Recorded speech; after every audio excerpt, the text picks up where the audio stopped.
Nuestra invitada de hoy, filósofa y directora de Cultura del Círculo de Bellas Artes, escribió que la maternidad es una plataforma excelente para observar las contradicciones que genera el imperio del mercado en nuestras sociedades. Su libro ¿Dónde está mi tribu? Se ha convertido en una guía imprescindible para muchas madres y padres, incluido este presentador. En otra vuelta de tuerca, Carolina del Olmo.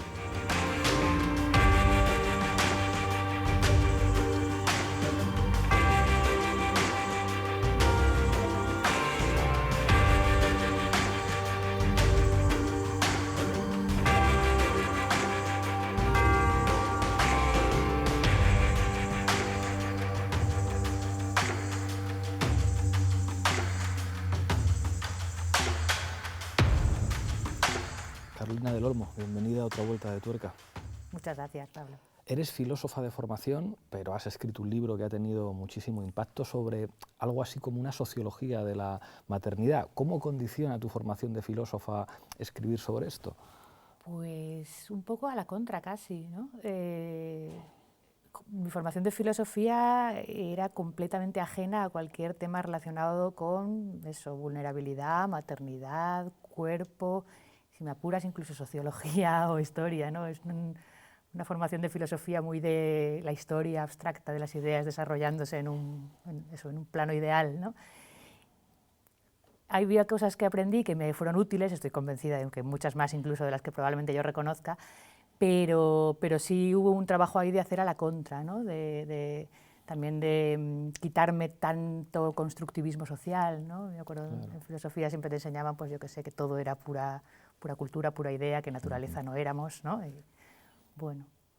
Y cuando eres madre dices, hostia, sí que somos naturaleza. Sí que somos ¿no? naturaleza, es sobre todo el bebé. O sea, tú de ti mismo te cuesta más, lo vas entendiendo más despacio, pero cuando tienes esa especie de bestiecilla con instintos, obviamente, en tus brazos, empiezas a, ¿no? Un poco yo creo que por fuerza te replanteas la parte esa de que la biología no era nada que tuviera nada que ver con tu vida, te ves obligadísimo a... Y claro que cuenta.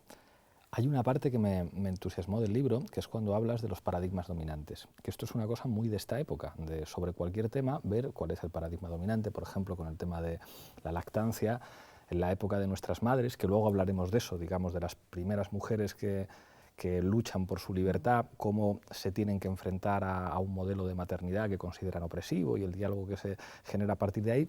Pero me interesaba, te decía, el paradigma, por ejemplo, de hay que darles el pecho poco tiempo o hay que darles el pecho mucho tiempo. La lucha entre dos paradigmas que tú señalas, que es el paradigma pro niño, digamos, los padres se tienen que adaptar a un pequeño dictador, digamos que hay que organizarlo todo en función de su bienestar, o lo contrario, el paradigma pro padre, que lo que dice es que es el niño el que se tiene que adaptar. Háblame de esos dos paradigmas y cómo, digamos, cómo te enfrentas a ambos cuando te los encuentras en las lecturas que trabajas. Claro, mi primer enfrentamiento con esos dos paradigmas fue con el tema del sueño, que es un tema estrella, como ya descubrirás tú. Bueno, a lo mejor no, los hay que duermen. Entonces, mirando a ver, cuando estaba desesperada, porque estaba agotada y dormíamos poco y mal, es cuando descubro eso, pues una corriente que te dice que hay que adiestrarlo, ¿no? Que es una cuestión como casi de doma y cría de animales, ¿no? Conductismo puro, vamos a extinguir la conducta del llanto desatendiéndola, ¿no? Pum, pum, así muy estricto y muy tal, y por otro lado el de, no, o sea, el niño duerme como tiene que dormir, es estupendo, no hay ningún problema, y pues nada, adáptate como puedas, claro, no está muy claro cómo, pero vamos, entonces ahí me puse a leer más y descubrí con sorpresa pues que es un paradigma que viene como de finales del 19, ¿no? Que ahí ya empezaron a haber libros de experto en crianza con claramente las dos corrientes muy separadas y además mucho más caricaturizadas casi, ¿no? Desde nuestra perspectiva actual, ¿no? Había pues, libros que te decían que el crío era pues, un ser casi demoníaco, ¿no? Con unos instintos malvados que había que constreñir y atajar y meterlo en vereda cuanto antes, y otro que decíamos que era un ser angelical y que todo debía plegarse, y que nuestra obligación moral, y bueno, ya salía Dios y salía todas las cosas que salían antes, que ya no salen en los libros de crianza, pero en realidad los paradigmas han permanecido y han llegado bastante intactos hasta nosotros, ¿no? Hasta nuestros días. Ahí yo tengo la sensación leyéndolo, y una cosa que he experimentado viendo, por ejemplo, el pastón que cuestan todos los gadgets para niños, las sillas del coche, los carritos, el no sé qué, y una sensación de posible frustración de los padres. Digamos, no tengo dinero suficiente, yo veía los precios y es como hay muchas familias en este país que no se pueden permitir tener el mejor carrito, que dices, bueno, lo del carrito quizá no sea tan importante, pero la silla de seguridad, silla del coche, claro, entonces decir, no me puedo gastar 500 euros porque no los tengo en la silla que de alguna manera garantiza la seguridad de mi hijo. Y claro, con los paradigmas yo tenía la sensación de que parecía, por lo que contabas tú, más sensato el paradigma pro niño, digamos, de el niño no es un pequeño tirano, el niño no es un ser al que hay que constreñir o adaptar a nuestra vida, sino que de alguna manera tenemos que adaptarnos los demás. Pero claro, eso coloca a muchas familias en una situación imposible porque la forma de existencia social pues no permite tener tiempo para ocuparte de los niños. Y me producía la sensación de que puede ser enormemente frustrante para los padres estar convencidos de que es lo mejor para sus niños, pero no tener recursos materiales para dárselos. Materiales, bueno, sí, materiales fundamentalmente, pero que yo creo que ese es el problema fundamental, ¿no?, de todo este asunto. Es que, digamos que los libros de experto te hacen, vamos, te dicen lo que hay que hacer, además te hacen sentir que está en tu mano, ¿no?, de alguna manera, que tú tienes el control, que tú puedes dar la mejor crianza posible, y en realidad no, ¿no? Y además de una manera un poco ahí dura, porque si es solo cuestión de dinero, lo puedes conceptualizar y puedes decir, joder, no es mi culpa, no tengo dinero para la silla, no tengo dinero, ¿vale? Pero de la otra manera, ¿qué es lo que no tienes exactamente, ¿no? No es solo dinero, es tiempo libre, y tiempo libre descansado, sin estrés, sin un jefe capullo que te amargue, sin un poco de red social que te acompañe, una ciudad más amable o que los recorridos sean más cortos y más cómodos. Entonces, todo eso es más difícil darte cuenta de cómo te está influyendo y de cómo te está amargando la posibilidad de darle de verdad una crianza como la que efectivamente puedes pensar y compartir, que es buena idea, ¿no?, esa crianza que te están recomendando. Claro, esa especie de ceguera al contexto es letal para los padres. Hay, digamos, quizá la hipótesis central del libro que me convence completamente, la idea de la tribu. Y hay una anécdota personal, lo comentábamos antes off the record, que es como cómo cambia tu vida cuando de repente con Guillermo los primeros meses en los que estás sola con tu compañero y de repente llega el verano, puedes ir a casa de tus padres y ahí hay hermanos, hay primos, hay abuelos y de repente la tribu aparece y dices, claro, es que si existe la tribu es perfectamente viable y feliz criar al enano y sin embargo en un modelo de familia en el que una pareja sola, en el que al menos uno de los dos tiene que estar trabajando, hacer frente a la crianza, es un verdadero suplicio. Había una canción de Los Siniestro Total que decía, la familia es la célula de la sociedad moderna. ¿Qué ha pasado para que desaparezca la tribu? Pues ha pasado muchísimas cosas, ¿no? Supongo que tiene que ver con todos los procesos de modernización, ¿no? Para empezar con la urbanización, ¿no? Y los pueblos dejan de ser pueblos, las formas de crianza que se daban en comunidades más o menos pequeñas desaparecen y yo creo que una manera de definir nuestra sociedad moderna o nuestro proceso de haber llegado a ser una sociedad moderna es como un proceso de individualización, ¿no? Un proceso de disolución de redes, de fragilización de lazos y de cómo nos hemos ido encontrando cada vez más solos.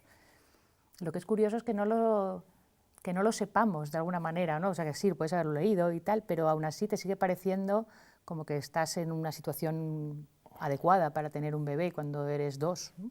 Y muchas veces también eres uno y también te parece bien. Bueno, ahí es curioso porque las madres solas muchas veces son más conscientes de que van a necesitar una red, ¿no?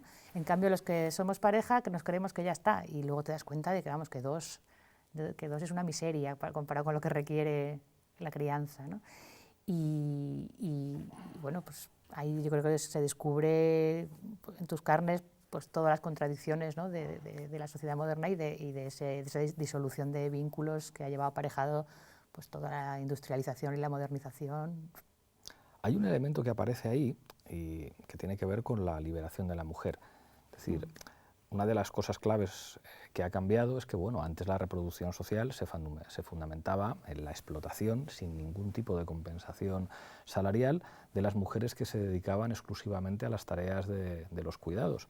Claro, cuando eso nunca desaparece, pero se empieza a cuestionar, surgen contradicciones y tenemos modelos de familia que son absolutamente incapaces de ocuparse de la reproducción social. De hecho, hay un elemento que yo creo que es preocupante, y es que muchas veces lo que lleva aparejada la liberación de la mujer es la explotación o la subalternización de otras mujeres que siguen siendo las que en exclusivas se ocupan de las tareas de cuidados. Sí. El servicio doméstico, la ayuda con los niños pequeños, eso, o la explotación de los abuelos, que es otro tema que aparece en el libro y que es muy interesante.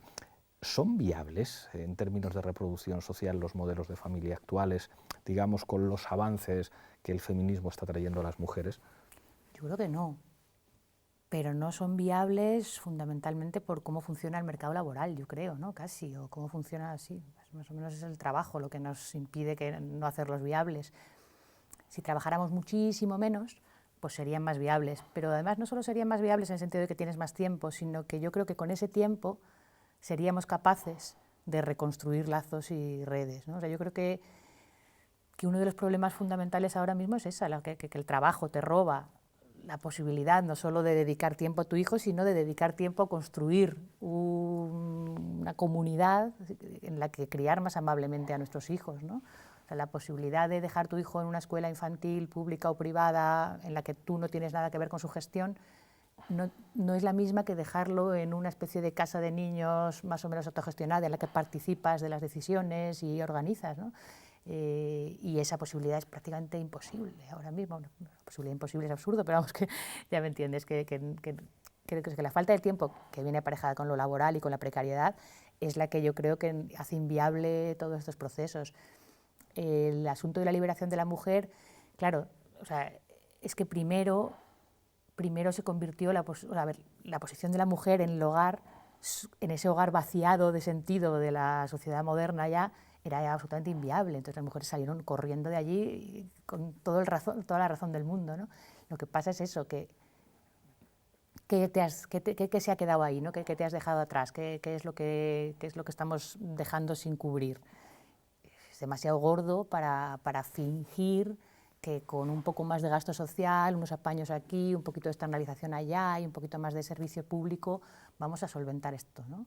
Yo creo que hace falta darle un par de vueltas a cómo podemos reorganizar la sociedad de forma que seamos capaces de hacernos cargo de los cuidados de mayores, de niños, de cualquier forma de vulnerabilidad, sin aspirar a que todo suceda con desembarco de mercado o de instituciones o servicios públicos, ¿no? Yo creo que por fuerza tenemos que asumir personalmente muchas partes del cuidado y que no es malo, que el hecho de que hayamos sido siempre las mujeres nos hace decir basta y huir de ahí con toda la razón, pero no significa que no sea asunto nuestro, ¿no? Es asunto de todos y todas. Hay dos cosas que quería preguntarte sobre esto. La primera, hay una cosa que cuentas en el libro que es tremendo, me tocó emocionalmente, que es la relación de algunos padres y madres con los abuelos y abuelas. Familias que se levantan tan temprano, que tienen que pues, prácticamente entregar a los niños a sus abuelos y recogerlos tan tarde que al final los niños dejan de querer a sus padres y quieren a sus abuelos.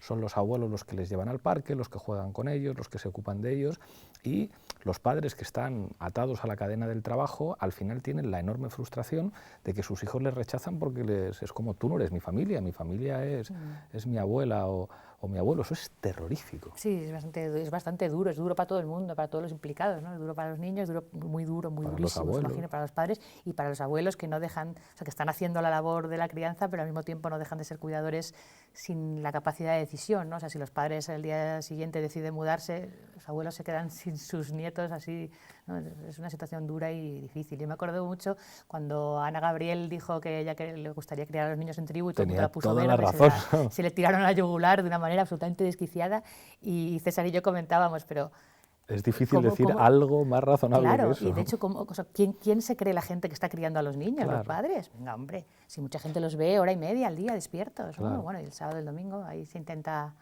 arreglar un poco la cosa, pero...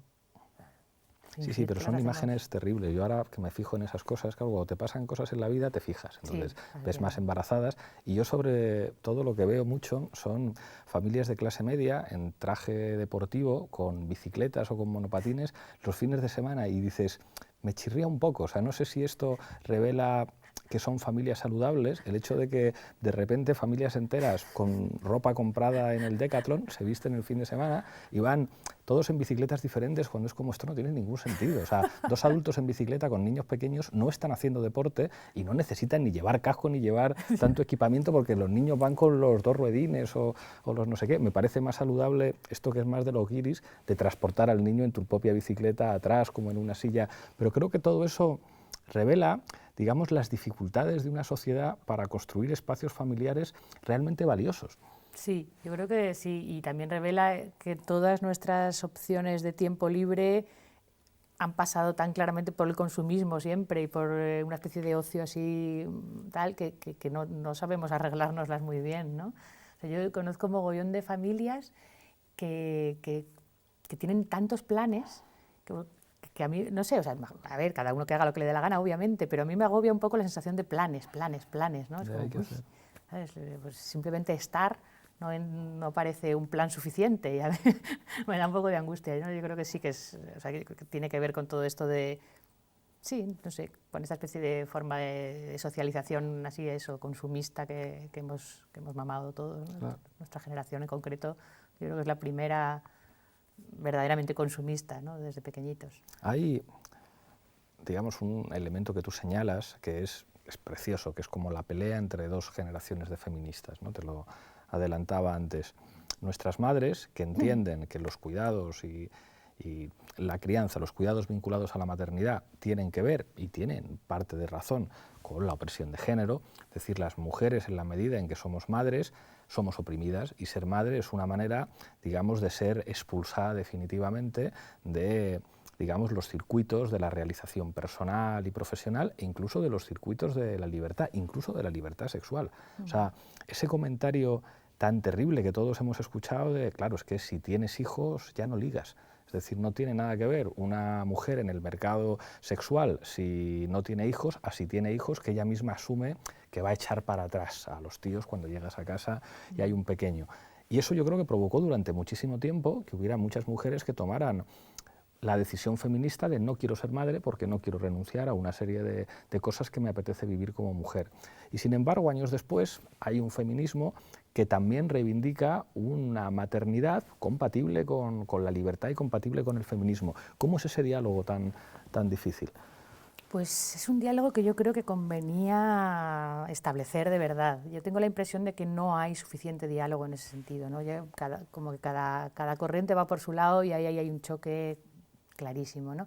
Y es un choque que parece de modelos de vida o algo así, o de estilos de vida y que no es tan relevante, simplemente ellas han hecho una manera de vivir, nosotras estamos buscando otra manera de vivir, pero sí que es relevante porque es con ellas con las que tenemos que trabajar para pensar cómo vamos a reorganizar el sistema de cuidados, es con ellas con las que se tiene que hablar de cómo vamos a establecer permisos paternales, maternales, qué pasa con los dependientes, los cuidados. Entonces, a mí me parece que es un debate que conviene afrontar desde el principio, ¿no? No lo sé, es un poco también lo que comentábamos antes al principio de la naturaleza, ¿no? O sea, esta idea de que somos seres sociales y punto, frente a la idea de que tenemos ahí algo de biológico y algo que nos vincula de alguna manera a los bebés porque los hemos parido nosotras y tal, que eso hay un momento en que llega a ser un tabú total, ¿no? En cierto feminismo. Los bebés son bebés, los puede cuidar el padre y la madre exactamente igual de bien, y en cierto sentido es verdad, ¿no? A mí me parece perfectamente posible y estupendo que una mujer y un hombre tengan un bebé y sea él el principal cuidador. Pero negar que hay ahí una especie de, no sé cómo llamarlo, una realidad antropológica duradera, ¿no? de una especial vinculación de la mujer que ha parido con su bebé, me parece que no nos lleva a ningún lado, ¿no? Y me parece que por no abrir estos debates, ¿no? Estamos teniendo otros a otro nivel que no vamos a llegar a ponernos de acuerdo, ¿no? No sé si me estoy explicando bien. Sí. Hay una cosa que señalas también que me sedujo mucho porque me vi identificado. Pero claro, que solamente es posible o si tienes una situación de privilegio económico o si hay políticas sociales que cambien lo existente, que es la maternidad como una especie de refugio individual fuera de los circuitos de reproducción neoliberal, que esta es la parte en la que yo me identifiqué mucho, o sea, como desde que tengo una presencia mediática muy amplia y voy por la calle y me reconocen, tengo como una sensación de querer encerrarme en la familia, en mis perros, en no sé qué, y pensando lo de tener hijos, decir, claro que me gustaría tener unos meses que el Estado me reconociera solamente para mí, porque no quiero saber nada, o sea, no quiero encender el telediario, no quiero leer periódicos, quiero estar cuidando a mis niños, a mis perros, a mi casa. Algo de eso hay, yo creo, en la sensación que tiene mucha gente cuando afronta la maternidad y la paternidad, pero claro, esto o te va muy bien económicamente o consigues convencer al Estado de que haga legislaciones parecidas a las de los países nórdicos. Sí, sí, por supuesto. A mí muchas veces me preguntan, uy, tienes 3 hijos y un trabajo, ¿cómo compatibilizas? Y digo, pues con dinero. Claro. O sea, podemos fingir que estamos haciendo otras cosas, Claro, pero claro. en realidad no. O sea, en realidad el dinero te permite reducir jornada, porque las jornadas laborales reducidas llevan aparejados sueldos reducidos. Claro. El dinero te permite haber alargado bajas maternales miserables con excedencias. El dinero te permite complementar el trabajo doméstico recurriendo a trabajo pagado.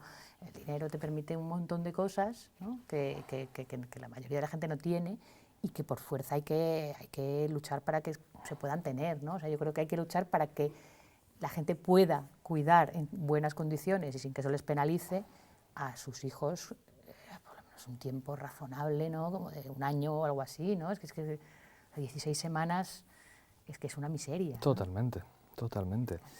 Hay otro elemento que aparece ahí, que es la externalización. Es decir, lo comentábamos antes, digamos, la liberación de una parte de las mujeres no implica que las tareas de reproducción se compartan con el hombre, sino que se contratan, se subcontratan a mujeres en general etnificadas, que proceden de países periféricos, que son las que se encargan pues, de cuidar a los niños pequeños, igual que de cuidar a los ancianos, y de ocuparse de las tareas de la casa, las tareas del hogar.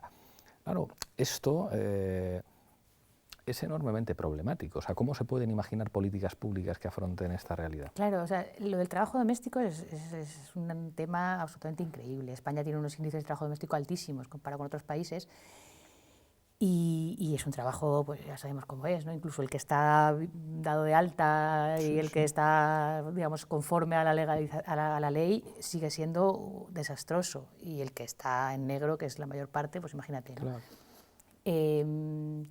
La cuestión es que no creo que la corresponsabilidad sea la única solución. O sea, es absolutamente imprescindible, ¿no? Todos hemos sido cuidados y cuidadas, pero todos deberíamos cuidar, ¿no? No tiene sentido que las mujeres cuiden y los hombres no, ningún sentido, pero ya conocemos suficientes parejas igualitarias, yo creo, para darnos cuenta que no es la única solución. O sea, que repartes agotamiento, que siempre está bien compartirlo y repartirlo un poco y algo mejora, pero no es suficiente, ¿no? Entonces, efectivamente, como tú estás diciendo, necesitamos otras políticas públicas. Ahí, Y o sea, es por lo que te quiero preguntar, porque parecería muy obvio qué políticas hay que hacer, pero cada cosa cuesta horrores sacarla adelante. O sea, nosotros estamos defendiendo los permisos de maternidad y paternidad iguales e intransferibles, que eso ha costado hacérselo entender a muchos sectores. ¿Cómo que intransferibles? Que la pareja se organice, pero hombre, si la pareja se organiza al final, la que deja de trabajar es ella, porque él tiene mejor sueldo. Pero fíjate, incluso, tú dices que ha costado y a mí me parece que ha pasado con una facilidad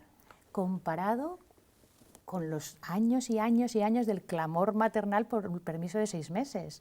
O sea, las mujeres llevamos años y años y años y años pidiendo un permiso más largo para poder amamantar a nuestros hijos, para poder, digamos, destetarlos, no en el sentido físico, sino en el sentido emocional, de separarnos de ellos en un momento en el que están un poquito más terminados, ¿no? Digamos.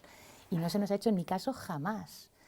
Y la propuesta de los permisos iguales intransferibles, que es relativamente nueva, es llamativamente rompedora para un país como España, porque no lo hay ni en Suecia ni en ningún otro país nórdico. Y sin embargo, está abriéndose camino a gran velocidad, ¿no? Y a mí me parece que cuesta entenderlo, pero en cuanto tal, la gente dice, sí, es lógico, ¿no? Hay que ver, porque además ahora el Partido Socialista la está asumiendo, pero en la nuestra hay una diferencia, y es que planteamos que no tengan, o sea, evitar que coincidan en el tiempo, porque si coinciden en el tiempo, al final es peor para los pequeños, porque tienen menos tiempo con un adulto dedicado en exclusiva, y porque al final hay truco, es decir, si coinciden en el tiempo, al final se ocupa fundamentalmente es muy fácil que la cuidadora madre. principal siga siendo la madre y el padre ayude, pero es que en cierto sentido eso tampoco es tan raro ni tan malo. O sea, hablábamos antes de la soledad tremenda que se siente cuando tienes un bebé, pues paliarla estando 2 personas en los primeros meses sería una medida maravillosa, ¿no? Y luego hay no sé, a mí hay un tema que me fastidia que no se hable, y es que la intransferibilidad no es lo mismo con 4 meses o con 16 semanas que con 8 meses, por ejemplo. Entiendo. O sea, la duración importa y mucho, ¿no?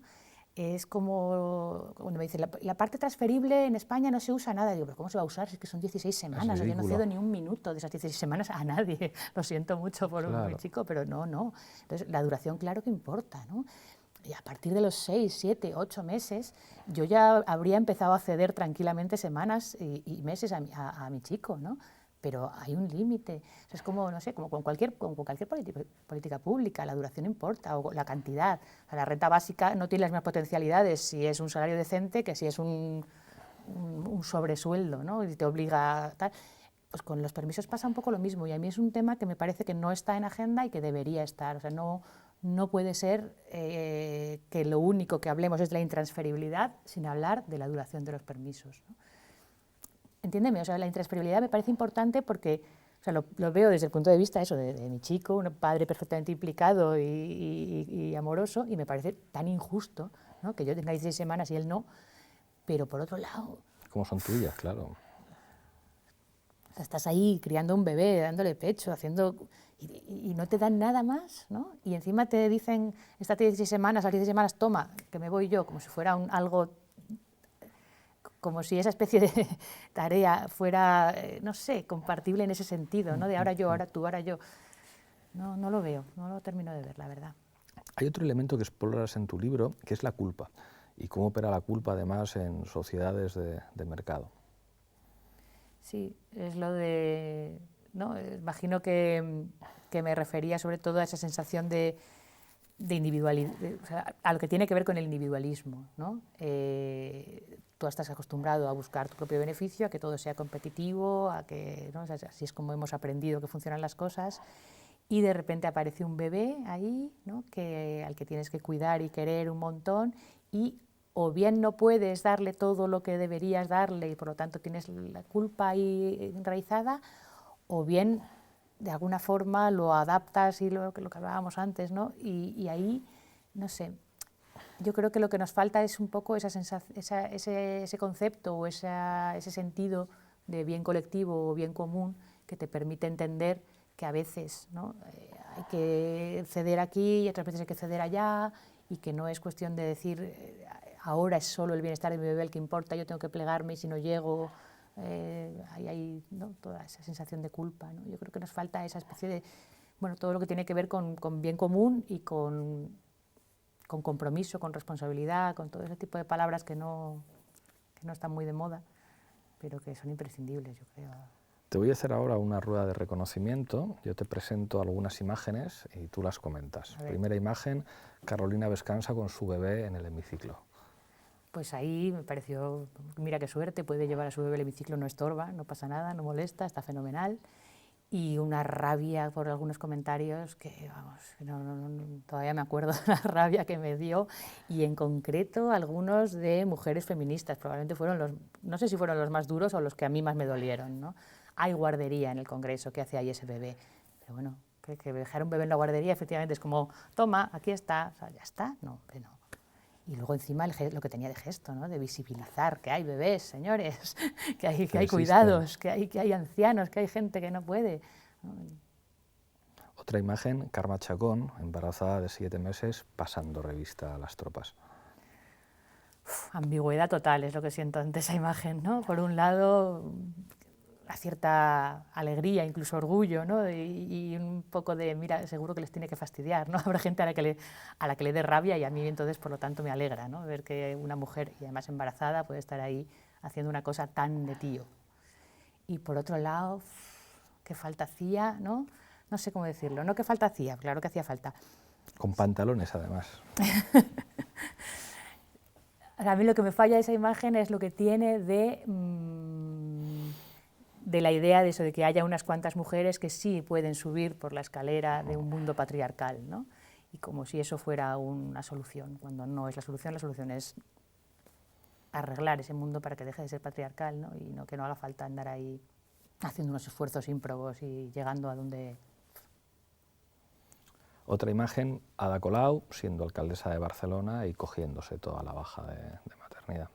A mí hay máximo respeto, aunque también la otra me parece bien, pero máximo respeto, y además me encantó. No sé si fue a un periodista que se llama Ferreras o a alguien. Fue muy grande. O ¿Y tú? Cuando le es dijo, que, ¿y tú? es que Ada Colau es una crack. Sí, sí, sí, ahí estuvo enorme. Total, total. Era que le estaba entrevistando Ferreras, entonces Ferreras al final, queriendo ser amable, Sí. le dice como, bueno, que Eso, que tienes tendrás al que irte niño... con... Y el otro, bueno, ¿y el tuyo qué? Claro.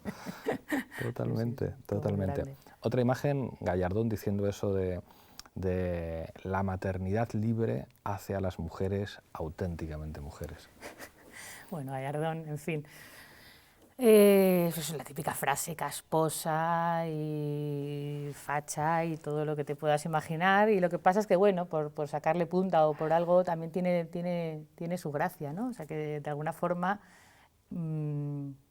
si de verdad la maternidad fuera libre, ¿no? Cosa que él intentaba impedir a toda costa, y si la maternidad se viviera en buenas condiciones, etcétera, podría ser algo que nos acercara a un concepto de ser humano, yo creo que más, no sé cómo decirlo, más real, más auténtico, ¿no? O sea, que distinto del modelo individualista moderno que el que hemos mamado, y que es en realidad la excepción, ¿no? Digamos, algo parecido a ser madre, o ser padre, o ser cuidador, a alguien que está cuidando, que está muy vinculado a esa sostenibilidad de la vida, es, yo creo, un tipo de individuo o un tipo de persona más real, más natural, más auténtica, más mejor.